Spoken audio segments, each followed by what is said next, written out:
Have you ever felt like you're not in control of your own life? Like a single harsh word, a misunderstood gesture, or a painful memory is enough to make everything inside you collapse. The truth, as uncomfortable as it may be, is that often the one in charge isn't you. It's your suppressed anger. It's the fear you pretend not to have. It's the anxiety that speeds up your heart before any real threat even appears. And the cruelest part? It all happens so subtly that it feels natural. But it's not. In this video, you'll understand why your own emotions are manipulating you and how to put an end to it.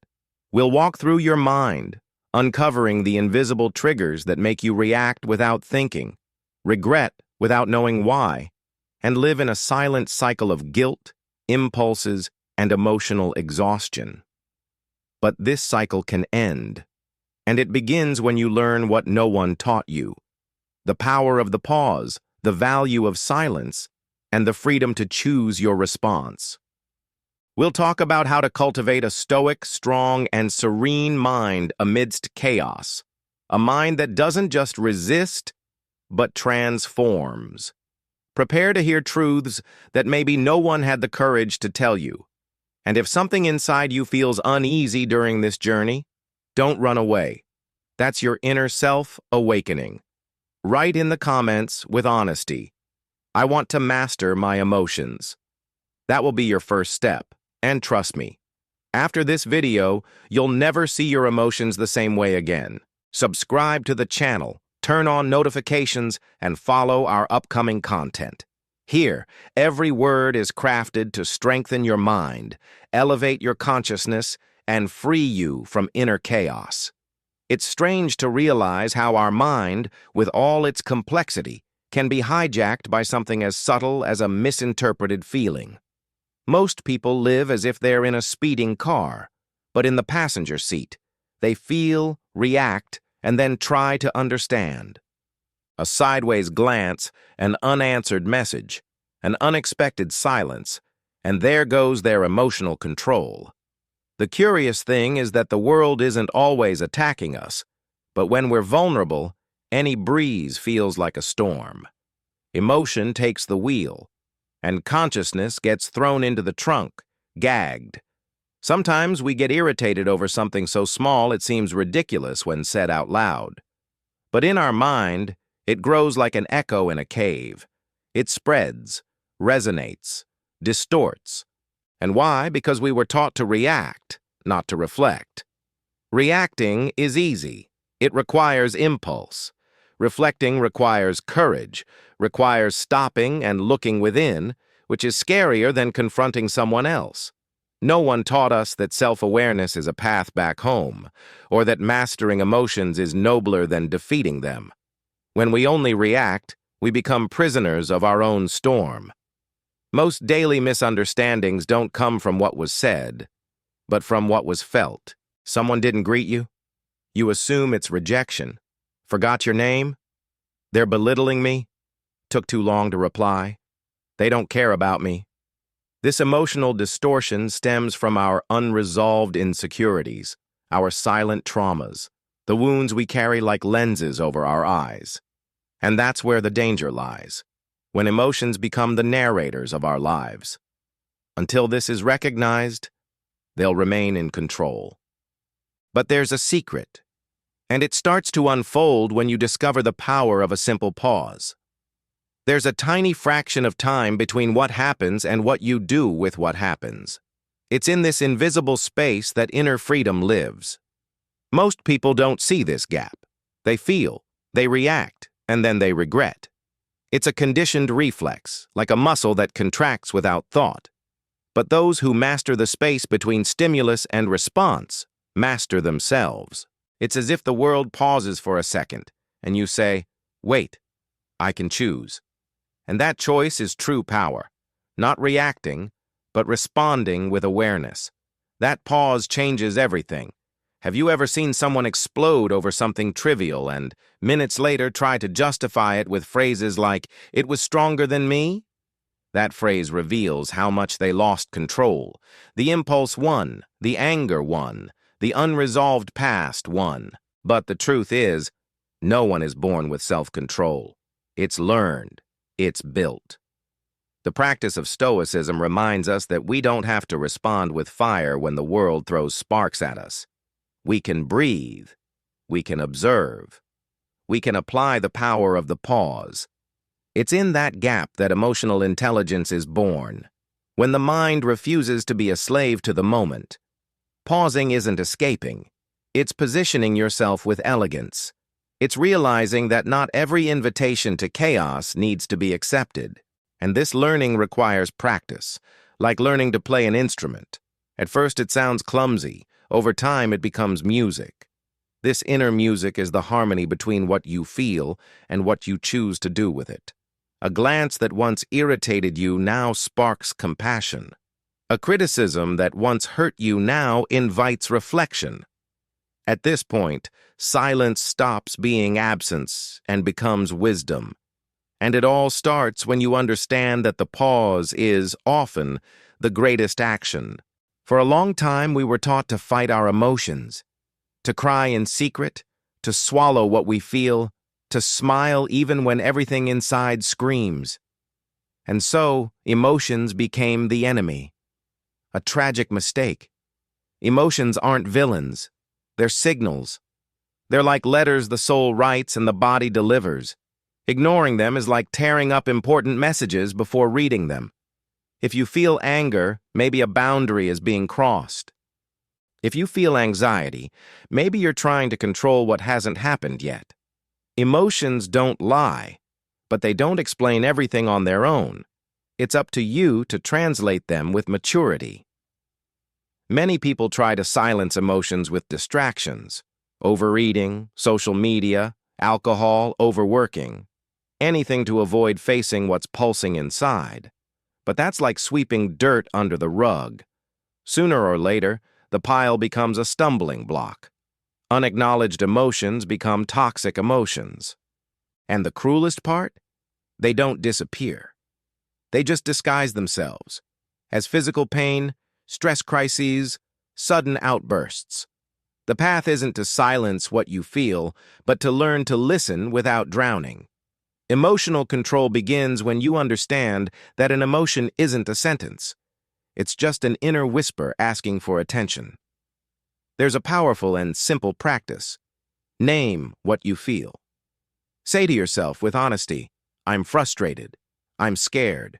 I'm embarrassed." That alone changes the vibration, because naming is acknowledging. And when you acknowledge an emotion, it loses its power to control you in the dark. It's like turning on the light in a messy room. There may still be disorder, but now you see where things are. And seeing is the first step to tidying up. Gradually, you realize that every emotion carries a message, and listening to it with wisdom can lead you to a more centered, lucid, and human version of yourself. The mind has a curious habit of turning everything it feels into identity. If you feel fear, it whispers, "You're weak." If you feel sadness, it screams, "You're broken." And without realizing it, you start building a narrative based on fleeting emotions. But here's the mistake. A feeling isn't a definition. It's a state. No one is a failure for failing, just as no one is useless for having a bad day. But the inner theater, this stage where the mind rehearses tragedies, insists on dramatizing what could be just a simple dialogue with the soul. Reprogramming this mental stage takes courage.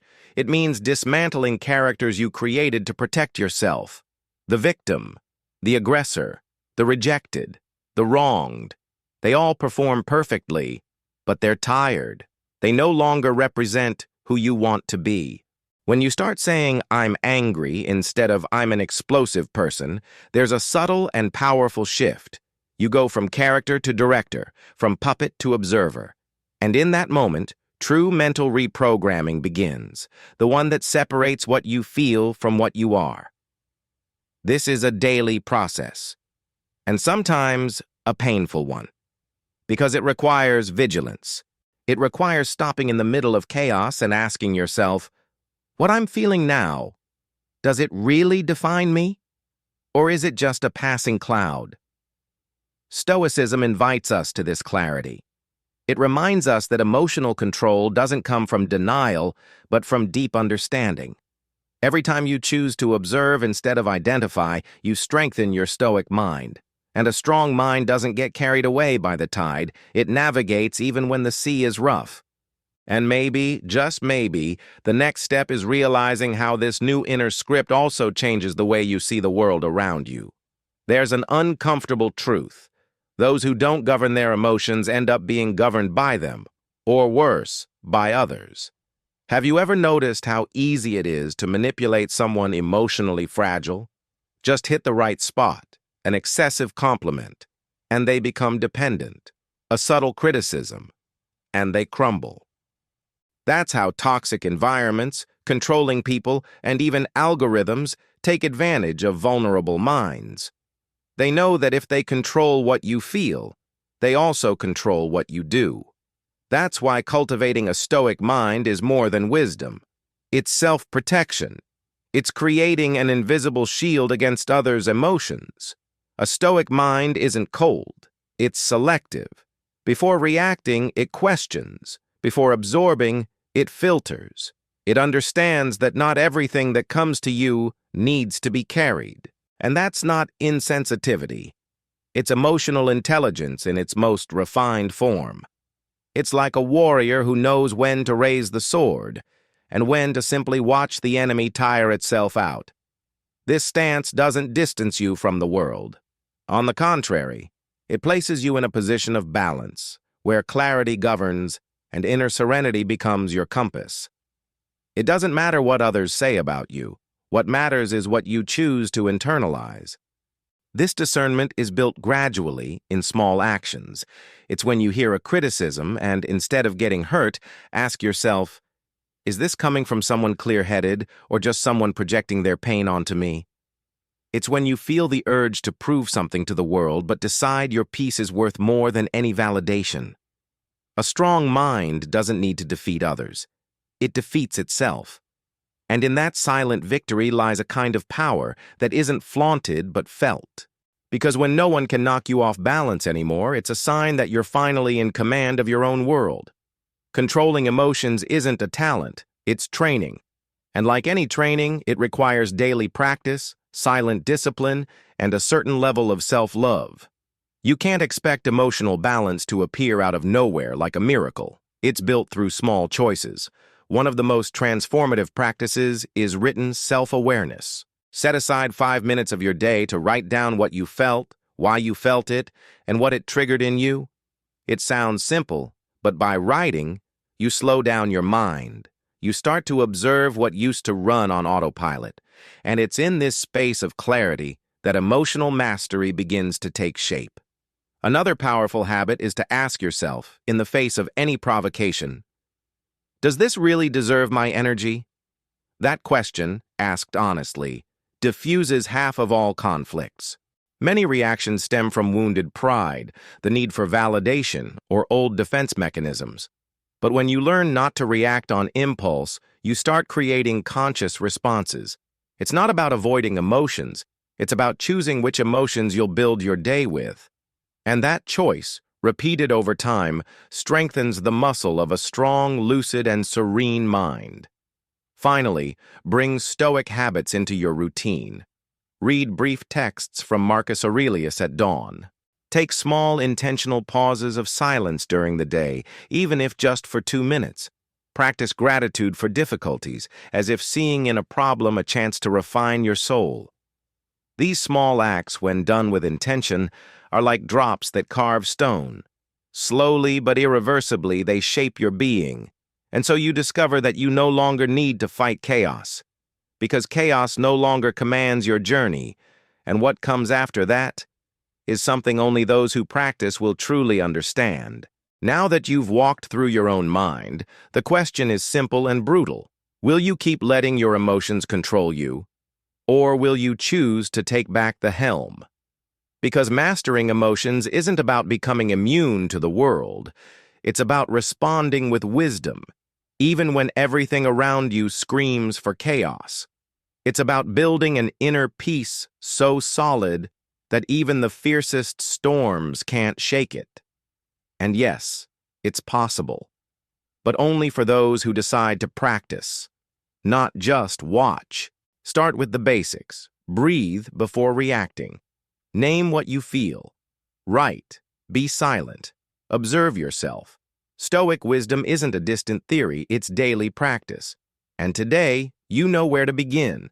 So tell me, what will you do with everything you just learned? Will you write it down, test it, share it with someone who needs it? Comment below what touched you most in this video and what you'll apply in your life from now on. Your response might be the spark that ignites another transformation out there. And if this video resonated with you, don't leave quietly.